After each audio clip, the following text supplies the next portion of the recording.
The following presentation is brought to you by kmmedia.pro. Please visit kmmedia.pro for more information.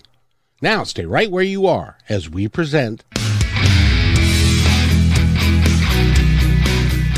Welcome to Positive Talk Radio, evolving ideas, one conversation at a time.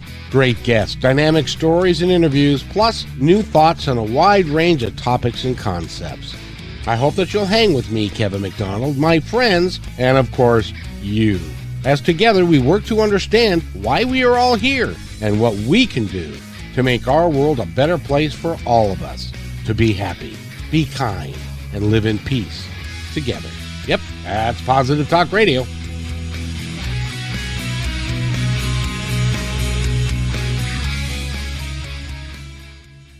Welcome, everybody, to another episode of Positive Talk Radio. It's a Monday, and it's a very nice day.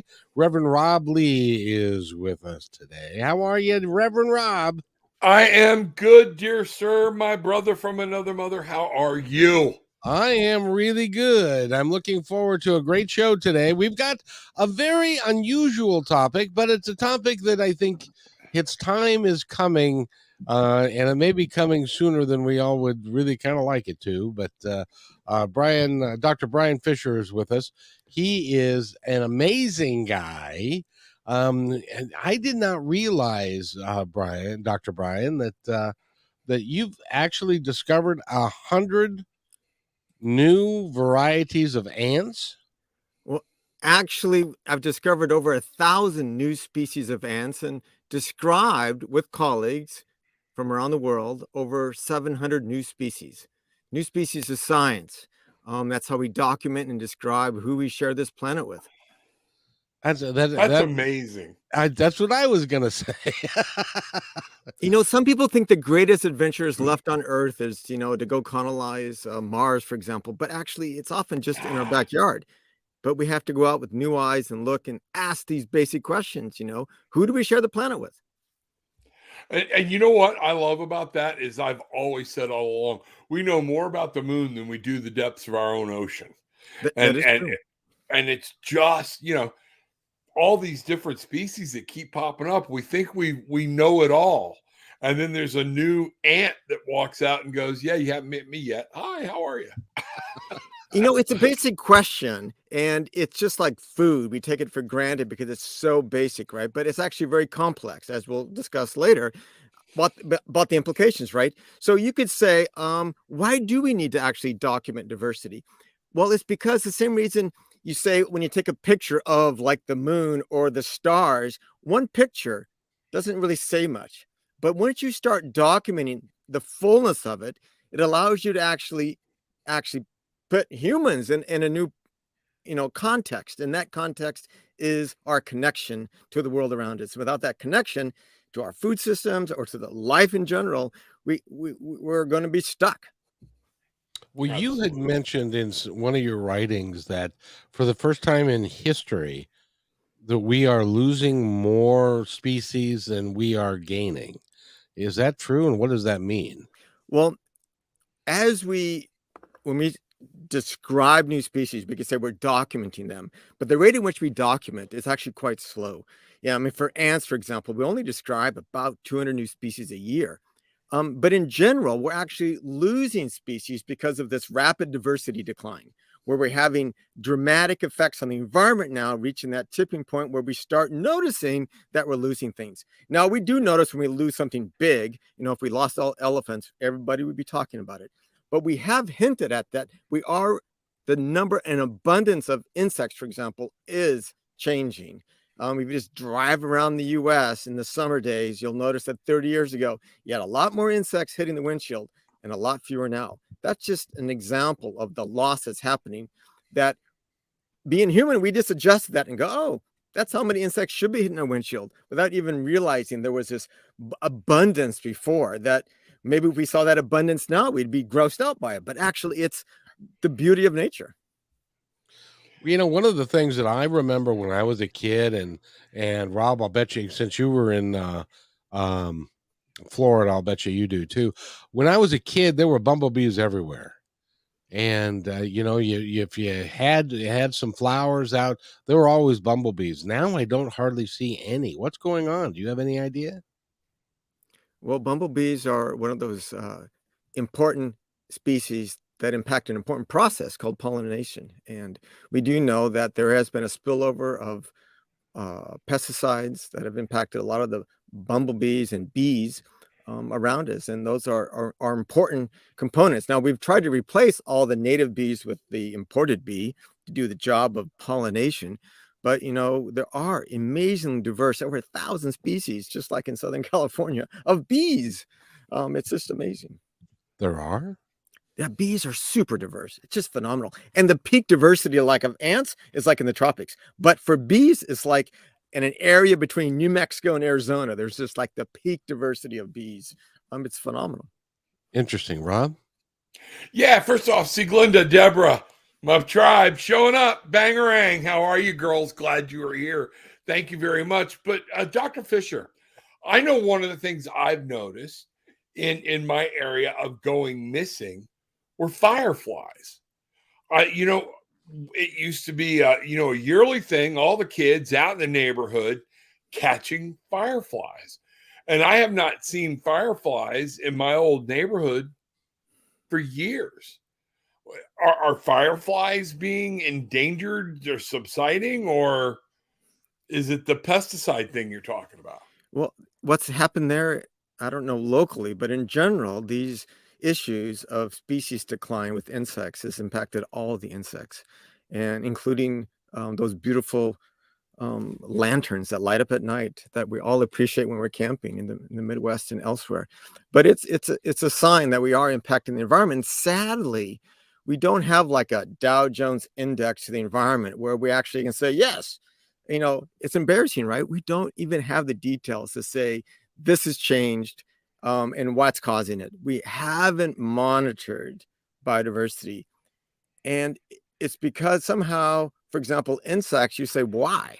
Why why should we be studying the insects? Well, I think we're beginning to realize it's part of the glue that holds the world together.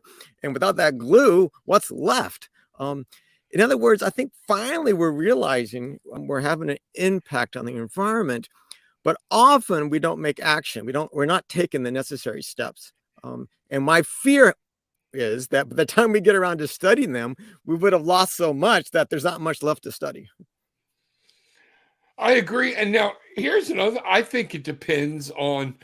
It's sad to say for our society what strikes us as cute. Like everybody with my thing was killer whales, and so therefore the whale wars, all this stuff we're attracted to. But I don't think anybody thinks ants or roaches or some of these bugs are cute, so therefore they don't care. What do you think? Well, if they are cute, you do have an easier life, right? But I think we have to get beyond that, right? I agree. We have to get beyond that, and our survival will depend on it. It's just like nobody finds money cute, but you can do a lot of things with it. And we have to realize that the environment is something that we need to do things, and that's living. If we expect our society to function even close to what we have now with a growing population and intricacy and social integration, we're going to have to figure out the environment and just not disease biology and epidemiology, but we have to figure out how systems work. And that's a great segue to get to talk about the other aspect of bugs, is that you can eat them. And it's an incredible resource, not just for functioning ecosystems, but I think for the food security of the planet. Well, before we go there, Mm-hmm, that's right. Has a question, which is, why are the beetles that look like ladybugs overpowering? Why so many? Have any idea what she's talking about? Maybe she's talking about ladybugs and overpowering, like there's so many of them.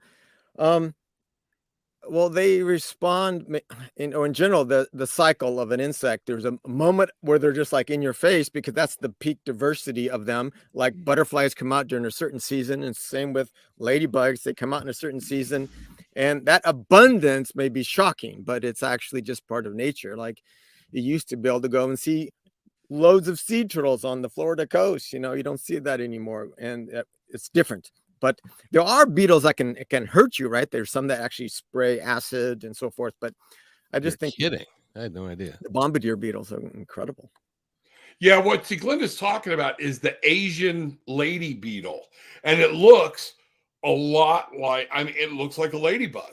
But instead of having like 4 black dots, it's covered in black dots. And so, but they're eating everything is what's going on. So, I mean, I think that's what she was talking about. See, Glenda, if I got it wrong, let me know. But yeah, I had heard the same thing. And because a lot of people have to be warned, make sure you're looking at the dots before you bring that beautiful little creature into your home or into your garden. Do you know anything about those? Yes, well, humans love to transport other insects around, and ants included, right?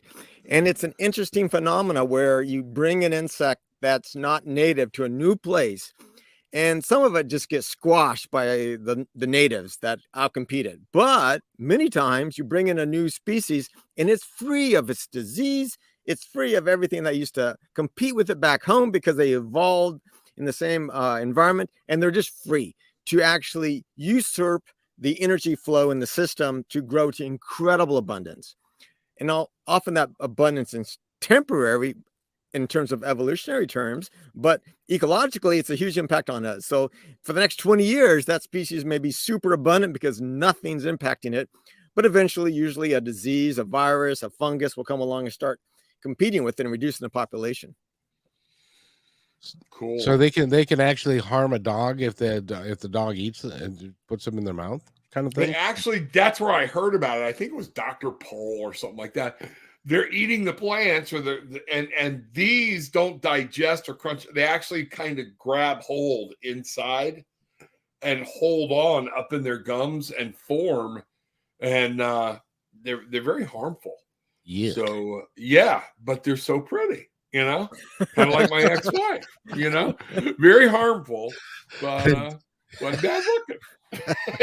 So Dr. Brian, one of the reasons why we wanted to have you on was because we're going to talk about a subject right now. First of all, there are 7 billion people on the planet, and our food supply is going to at one point come into question, that we can feed everybody given what we currently are doing. And you're working in Madagascar because they've got a problem there, and with drought, and they're at risk of not being able to feed their population.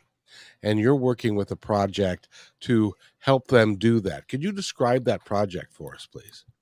Right. So food, I can just back up. If you just give me a moment to explain how I fell into this issue. Please. And I'm a biologist. I was drawn to Madagascar for the same reason you would be as a tourist, because of its unique place. Like all the lemurs, the primates, are only found in Madagascar, all over 130 species of them. And that's the same for most of the animal life and plant life of Madagascar. It's only found there because it was isolated. So it broke away from Africa along with India about 120 million years ago. And then India broke away from that chunk, moved north, dropped to Seychelles, hit Asia, formed the Himalayas, leaving Madagascar alone for about 80 million years. Now, during that time, if an animal by chance arrived there, or a plant, it just evolved into something unique to fill the niche. It's kind of like that invasive beetle, right? It just arrived and it's like, wow, this is great. I can go to town here. And over time, though, that's evolved unique life there.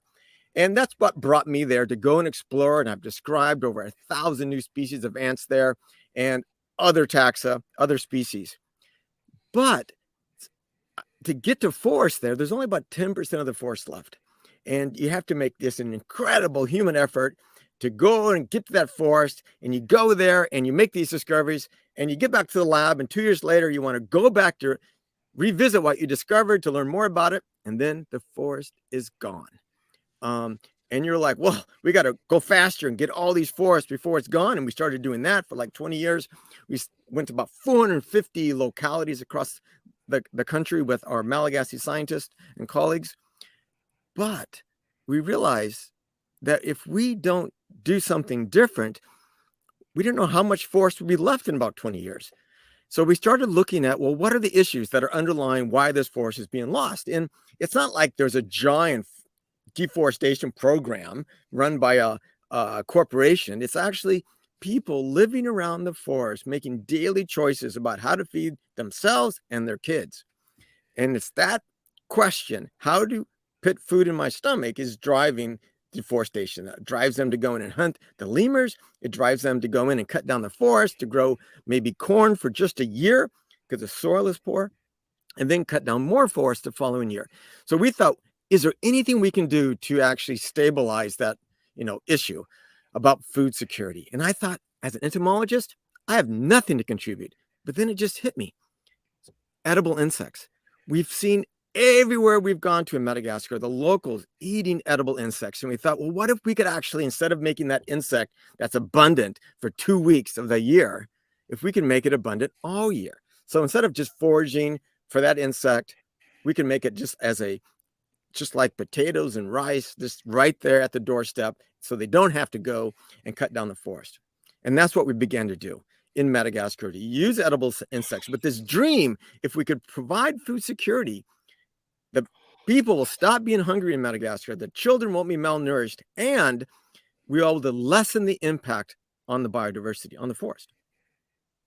You mentioned about one of the particular insects that are there. You called it the bacon bug. Is that right? Yes. And so we didn't know much about the bacon bug initially. We went around all over Madagascar, kind of surveying the attitudes, perceptions, and what they ate. We tallied up 130 species.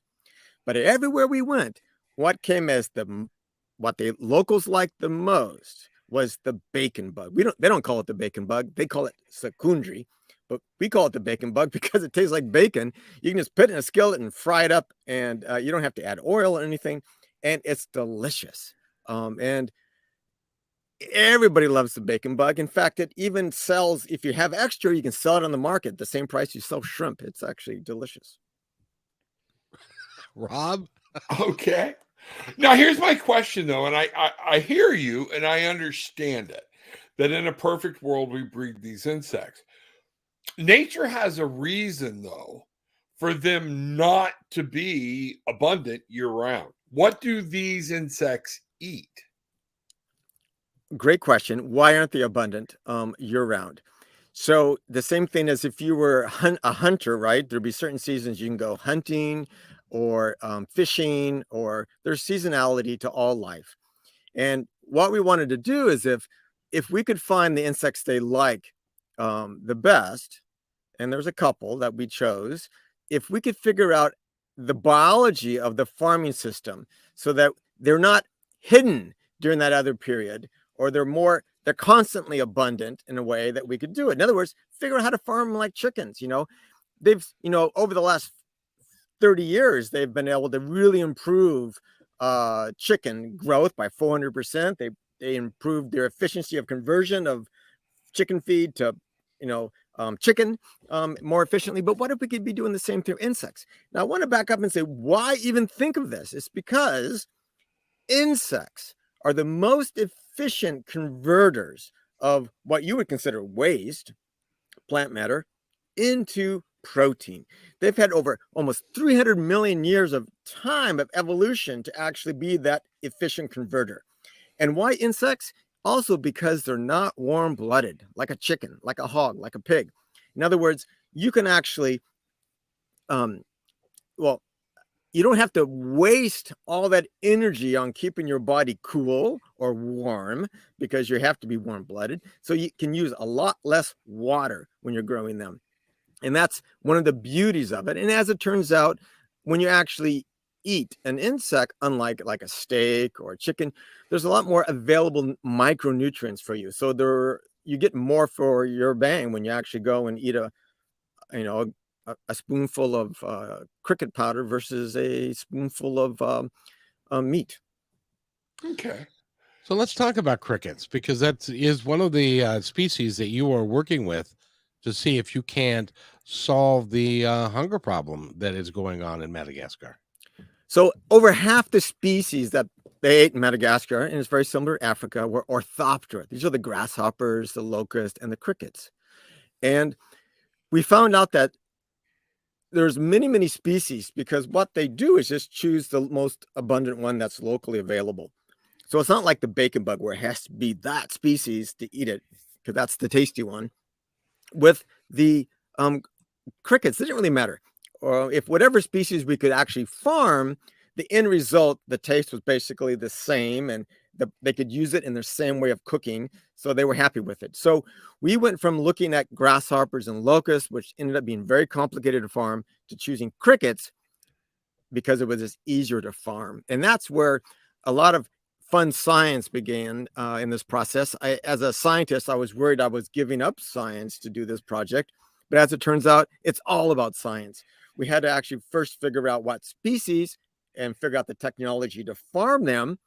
And then everywhere we went, there's a different habitat and different species of crickets. So we wanted to we're changing our cricket species, no matter if we're going in the desert versus the rainforest or high in the mountains. It requires a different locally adapted cricket species to be able to farm. And it's been really fun figuring out all those kind of neat questions about how to farm at scale, not just like to feed a family, but to feed a whole nation. So Mike, again, I want to follow up on that, like with the bacon bug or crickets or whatnot. What happens? And remember, I'm from Florida, so there's a reason this pops into my head.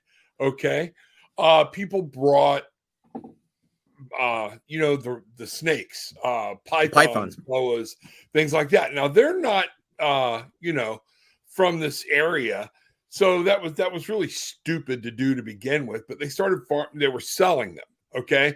And the little thing called Hurricane Andrew came through, wiped one of these farms out. And now the glades, and they're invading into Miami, and everything are actually there. They've become an invasive actual species.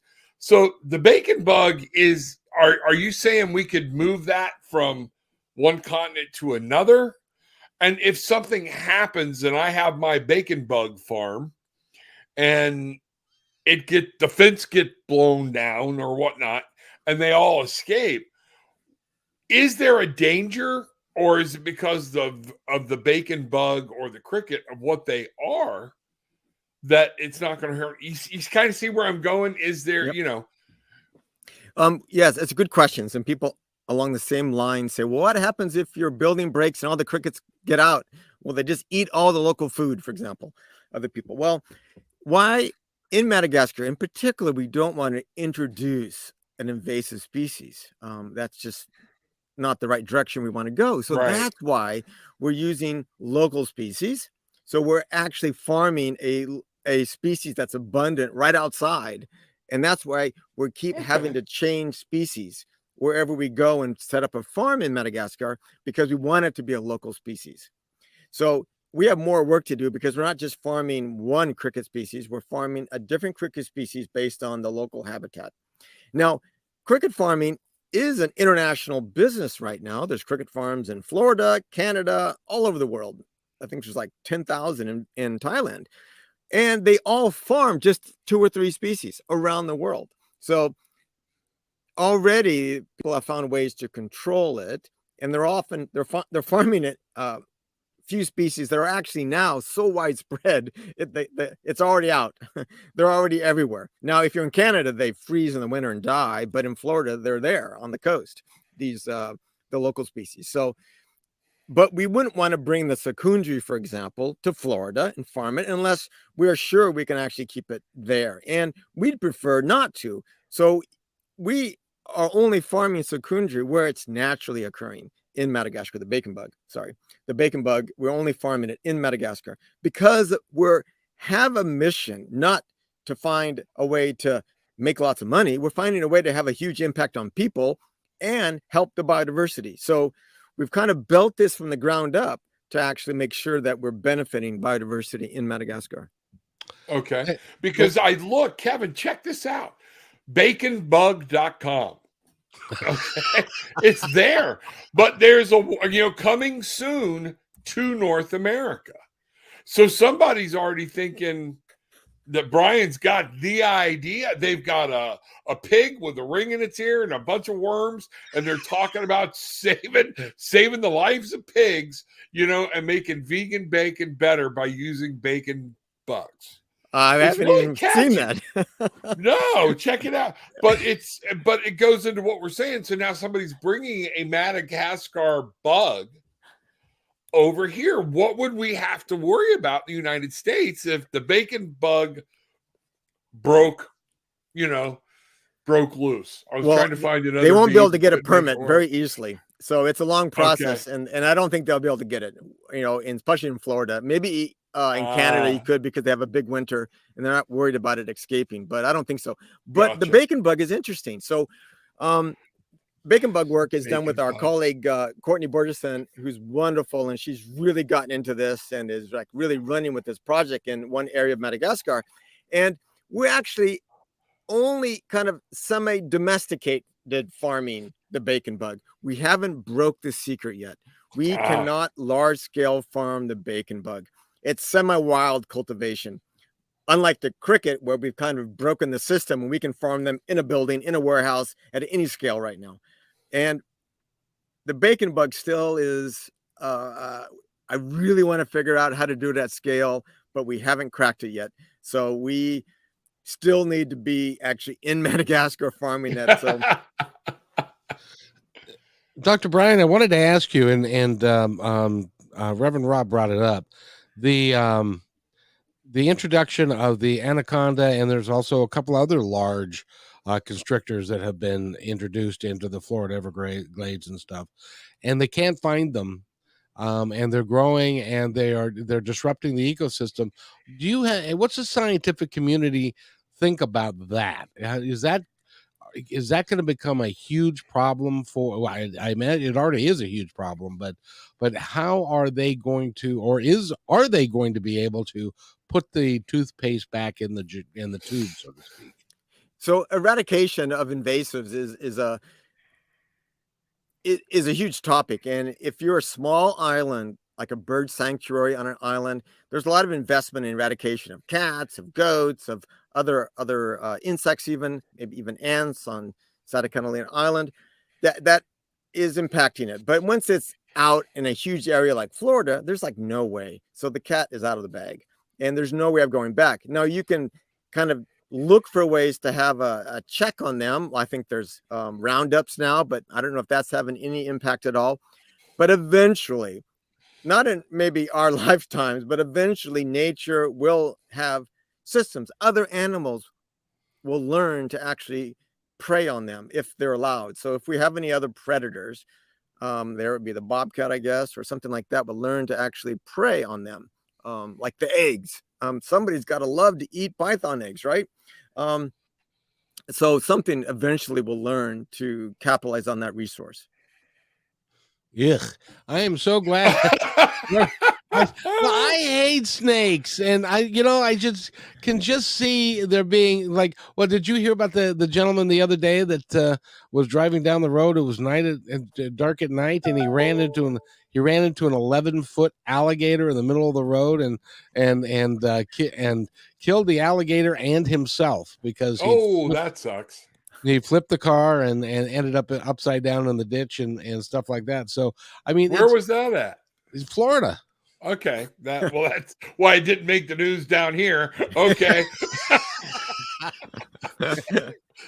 So but it's tough, because some of these species. So, I'm just glad that in where I live, it gets cold enough to where, rattlesnakes and all those things, they don't want to live here.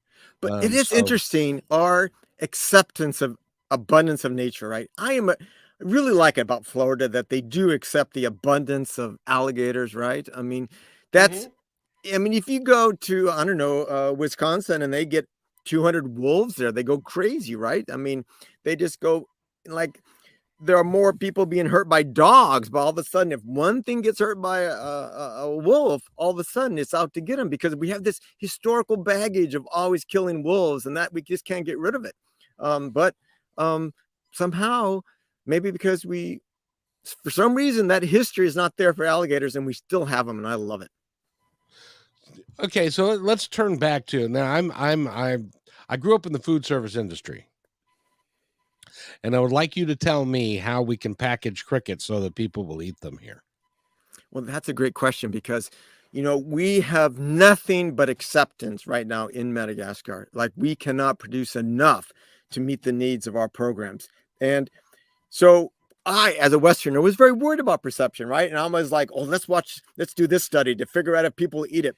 It's never been an issue. For example, we have a school lunch program, worried about what age group the kids will actually, or if they're in the city versus the country. Well, we had all these studies going on, and it's never been an issue. Why? Because it tastes good and it's tradition, right? Tradition is an important word there.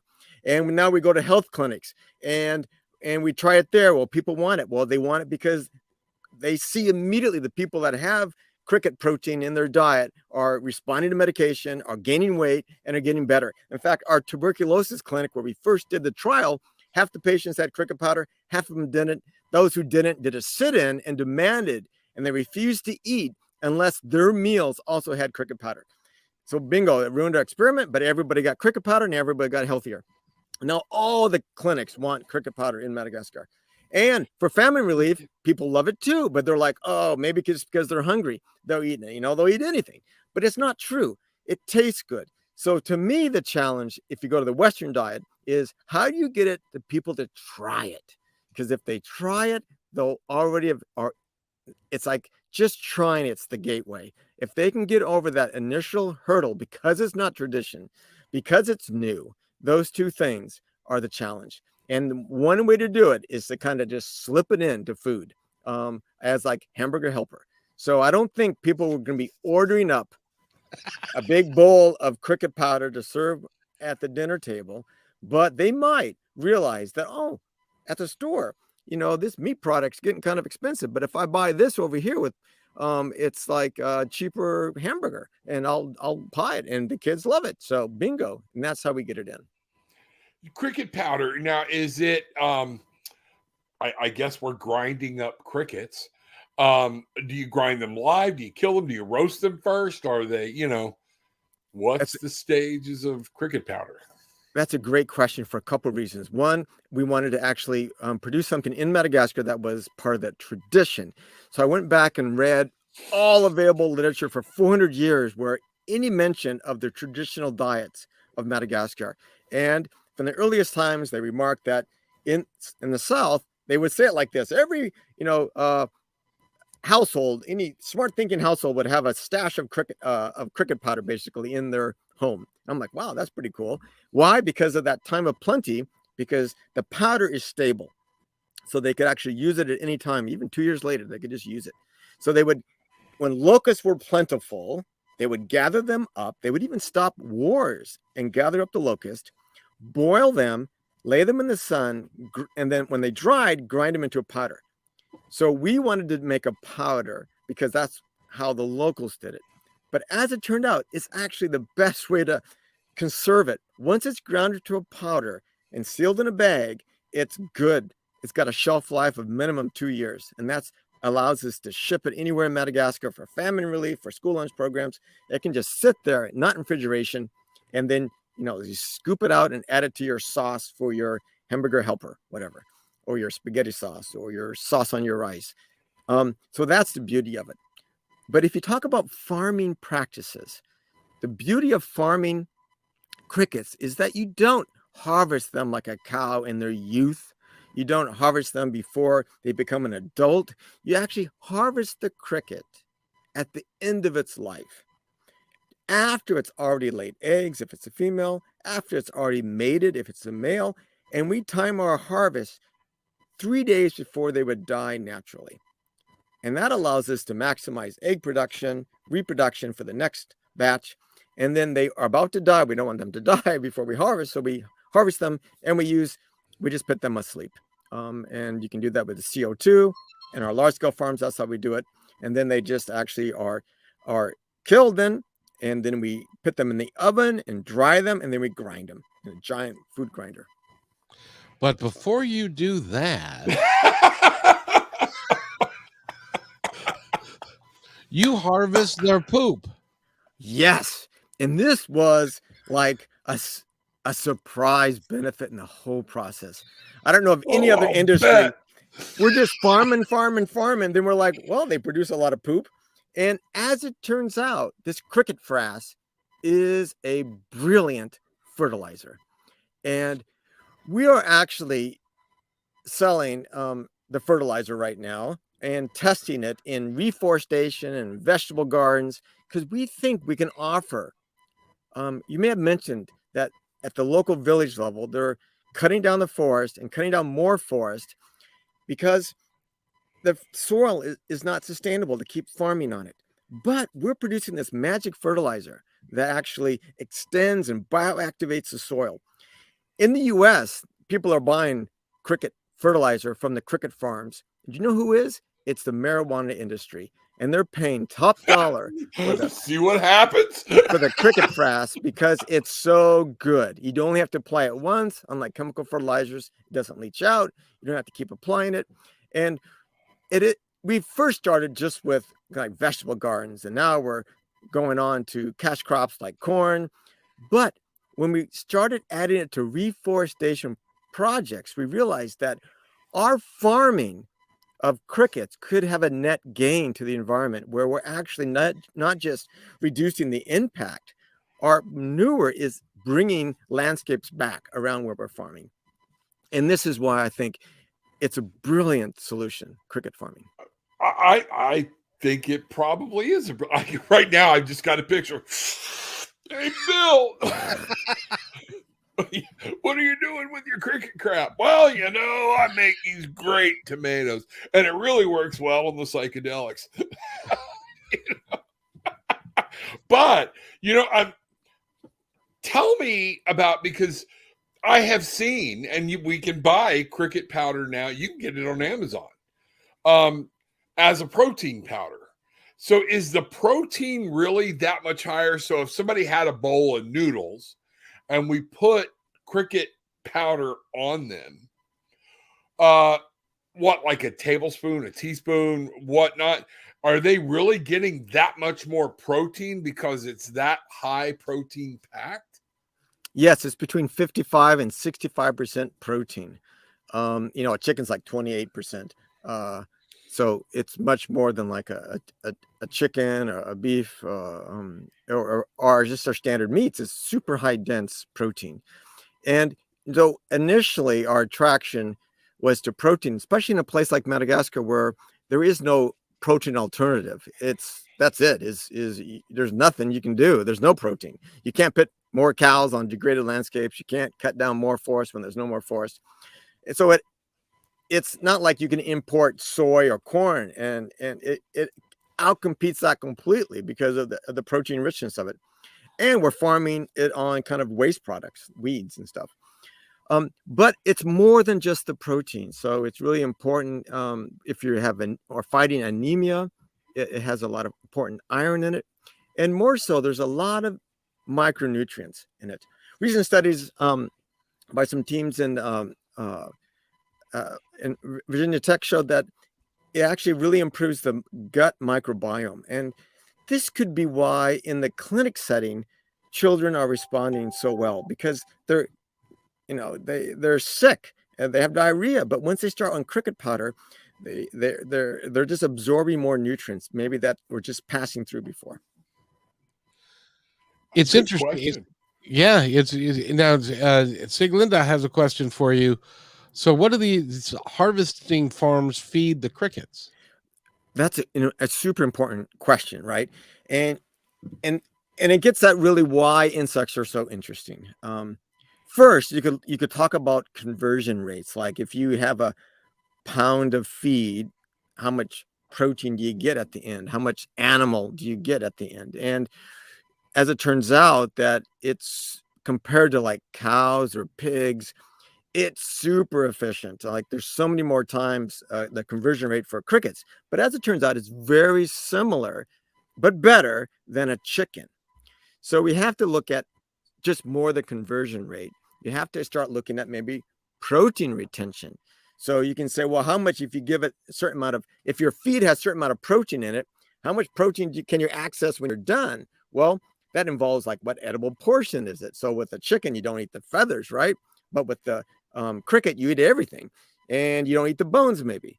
And culturally, that differs around the world. So some people eat the head, some others don't. All that has to go into account. But more than that, it's also the feed. So when we talk about cricket farming and our kind of carbon footprint and our footprint, it's the whole life cycle, the whole food chain. How much did that feed travel to actually get to where we're actually feeding the crickets? And what we're doing is taking advantage that these crickets are able to eat a much kind of lower grade waste product than like a chicken. And we're able to use ag byproducts like leaves of this product that they love to eat in Madagascar called manioc or cassava. And we take the leaves from there. We take other ag byproducts like bran, for example, or brewer yeast, and add that and make our recipe based on what is locally available. So we don't have to transport it very far. And that actually reduces our costs tremendously in terms of farming, because our model assumes that we are going to get basically free feed based on the weeds and whatever we can get locally. So when we go to an area to farm, we have to first go there, figure out what species, biologically, what's the locally adapted cricket species. And second, we have to actually survey the feed that might be available. That's the weedy plants or ag byproducts, and then make a recipe that works with that cricket species. And that's the science again. It doesn't work unless you do both of those. So we have two programs in Madagascar. We have our large farm program and our small farm program. Our large farm is massive scale, where we really care about efficiency and really cost, because we're trying to provide a product for famine relief. And you would think, well, that shouldn't be too hard. Well, it is, because you have the United States, World Food Program donating all this stuff to like Madagascar. And we're saying, oh, we can produce something locally, but everything else is basically free. It's a really competitive market. So we have to actually, to get our product into the hands of UNICEF and World Food Program, we have to produce something super efficiently at scale to feed like 1 million people. And that's been a challenge we're working on right now. And we're just opening actually on April 15th, our first large scale farm of about 20,000 square feet to test this model. Now, we also have small farms, and this is really exciting, where we go to like that health clinic of tuberculosis who says, we want cricket, and can we do it ourselves? Yes. So we're have these farms now that we can actually establish in a school, even a prison, a health clinic, where we can actually go there ahead of time, figure out what cricket species, what's the local feed, and give them a starter kit. And one by one, we can actually build resilient, empowered ability to actually provide their own protein source. And it's super satisfying. It doesn't scale very fast, takes a lot of work, but actually in the long run, it'll be the long-term solution for feeding, I think, the future, especially at schools, health clinics, and prisons in Madagascar. Well, now, one of the things that, being a former chicken salesman, I worked for a vertically integrated chicken farm. And one of the things is that when they raise it, as an example, you're right. They've changed the chemistry so that they can now grow a chicken to weight 3.5, 4 pounds within 6 to 8 weeks, and it used to take 10 to 14 weeks in order to get the same thing done. But wait till you see that cricket. And they also use grains and feeds and things that you can feed to humans to feed the chickens, that if you can get away with feeding the chickens less quality stuff, and then that leaves more stuff for us to consume as people. But the other thing is chicken farmers, and it's not widely talked about, but they do use antibiotics, and they do trying to keep the flocks healthy while the chickens are growing and stuff. Do you have to do the same thing with crickets? Do you have to feed them things to keep the flock healthy? No, we are using native species, and one advantage of having an arsenal of different species that we can farm is that if by chance a health issue like a virus comes out and wipes out one species, it's usually specific to a species, and we can just shift to another cricket species to farm. And we can ramp up very quickly. One brilliant thing is that you can actually produce a lot of eggs in 6 weeks, and you can actually just scale up a cricket farm starting from nothing in 6 weeks. So it's exciting that way. But this idea of mass farming is really the only way to think about insect farming, just like you think about crickets. This idea of vertical farming at massive scales, that is how cricket farming will be in Madagascar if we want to address the acute need right now. And we're trying to figure out, and actually for me, when I began this project, it was just small scale farming.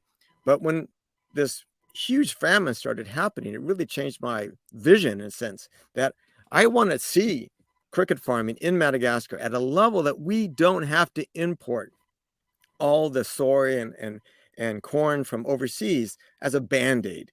I think there's no reason Madagascar can't address the social issues themselves.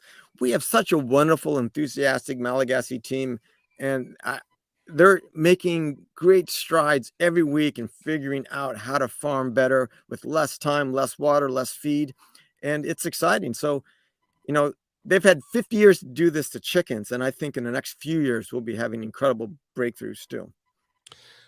Now, I'm assuming, this is what Sir Glinda says, that I'm assuming since it's natural in their crickets that they're safe to eat, but have there been studies done on bioproducts on human health when humans consume the crickets? Yes, there's been a huge number of studies. Edible insects did enter the human food chain in a big way about 10 years ago, along with, the pet industry. Now all the pet food has it already, if you didn't know it. And so there's been lots and lots of studies, and they've reaffirmed a basic premise that, we're not related very closely to insects, and therefore there's nothing that gets transmitted from an insect like a cricket to us if we eat it.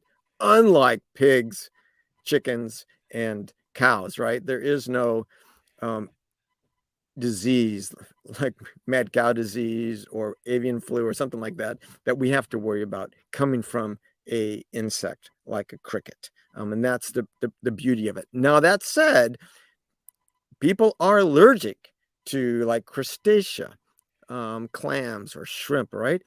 And insects are related to crustacea, and therefore, those people who have an allergy to shellfish or shrimp, for example, they should go slow in the beginning when they start eating crickets or insects, just to see if that also would impact them. Some don't at all, but some may. Do you really think going slow when you start eating crickets is going to be an issue? Kevin, for our show on the 11th or the 12th, while we were sitting here, I'm on Amazon. Cricket bites.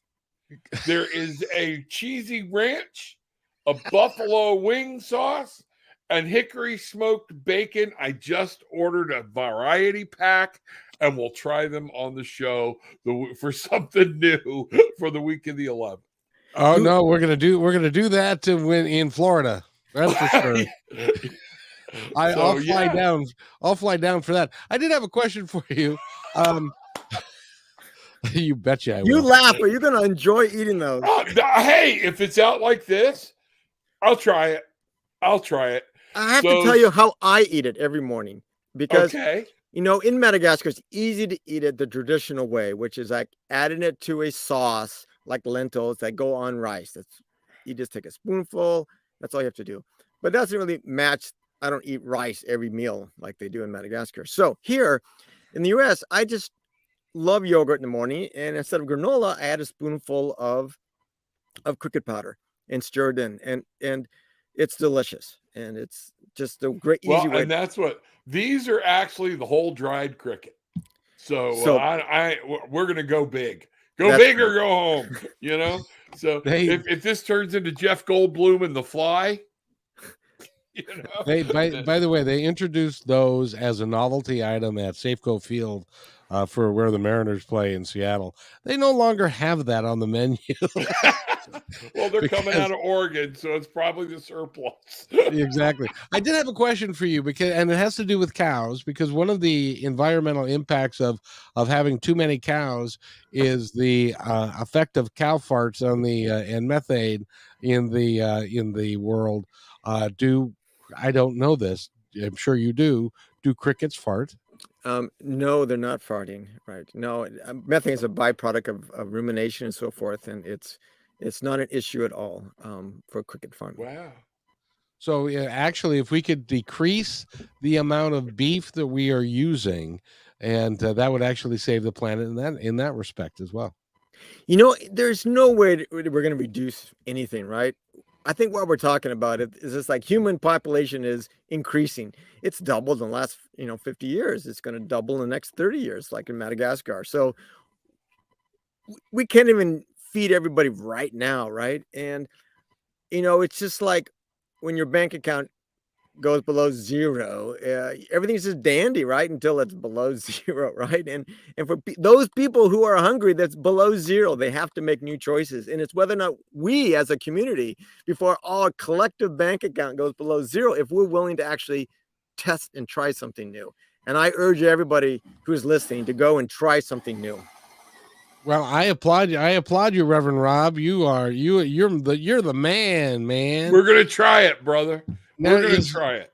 Are there any of the tribe that live close to you? Like we could put them on the air, and you guys could eat it together. I like Siglinda. Is she close to you? It would be fun for her. She's in Jersey, but there are quite a few people in Florida.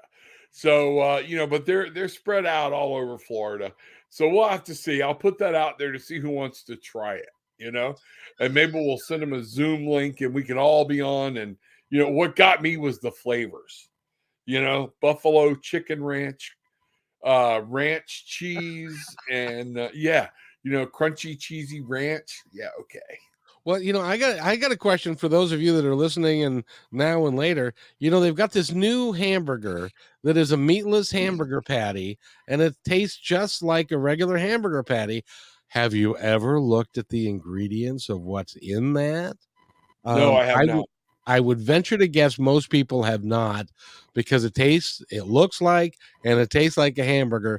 Then they might think that it has stuff that's good for it. But I can tell you, a lot of that stuff is engineered stuff, and it is not natural for them to put it together like that. And so they could throw some cricket powder in there, and it would probably do really quite well. Kevin, I think you're absolutely right. I mean, the sales are booming for that, right? And so people love it, and they don't even know what's in it. Exactly. And I think people realize we'll probably find out in 10 years all that stuff's killing us, right? And we're not even interested in it because it tastes good, right? And so we just got to get people willing to try it. Ain't gonna be bugs for me. Laugh out loud. Well, if I was starving, maybe. You see, this is what we're up against. Now, have you tried that Beyond Beef or whatever? It's amazing. I have, but do I still eat it? No. Do I look like? Yeah, no, they are. It's very huge. And by the way, I do, for anybody that says that they don't want bugs in their diet, if you're eating any processed foods in the United States, you already have bugs in your diet. Oh yeah. Another question we get often from vegetarians who are willing to try it, like, I can't stand the fact that you're killing an animal. And interesting enough, though, the vegetarians have never thought about the process of farming when they actually go and harvest like lettuce or something, or tomatoes. The actual machinery kills more insects than you would in our farm, right? I mean, the whole process of farming of vegetables kills a lot of insects, not to mention the pesticide. Yeah, the ecosystems we wipe out plowing up a field to plant our organic, vegetables for the for every action there's an equal and opposite reaction, and we need to stop and think about that. I think that's a valid point. But I think kind of like what you said, there'll be wacky people like me that will try it and see like that. Now, am I going to keep crickets stocked on my shelf? Not even if I like it. Okay. It'll be one of those things where it'll be one of those few things, but it lets you know how much we are not facing hunger.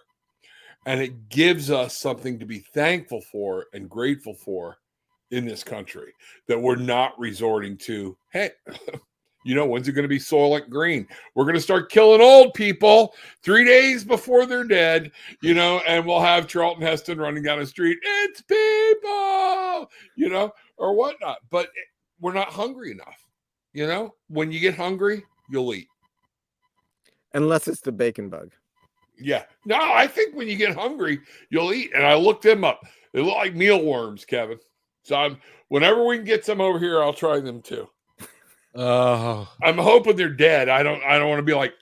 See now, my brother back in the 70s, he had it in his mind that he was going to take earthworms, and he bought an earthworm farm, and then he put them on a cookie sheet and baked them, and then put them into a protein powder. I do crickets before I do earthworms in a protein. Yeah, no, I've seen getting an earthworm ready for fishing or whatnot. Yeah, what comes out of it? Yeah. Mm-mm. Yeah. No. So, Dr. Brian, if somebody wants to get a hold of you, how do they do that? Oh, I'm easy to find online. I work at the California Academy of Sciences in San Francisco, and you can find me. You can email me, and I'm on Twitter at AntExplorer.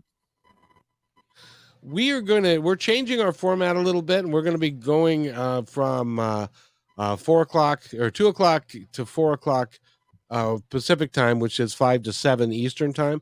Can we have you back in a couple 3 weeks? And I would love to have you go through that, and even for the once you get the crickets in, Rob, we can have him back for that show, and we could talk about it. I leave for Madagascar, and if I'm in Madagascar, I can join you from there. That'd be great. And I'll even try to get one of my kids on here with me and see if they'll give it a shot, and just to see their face.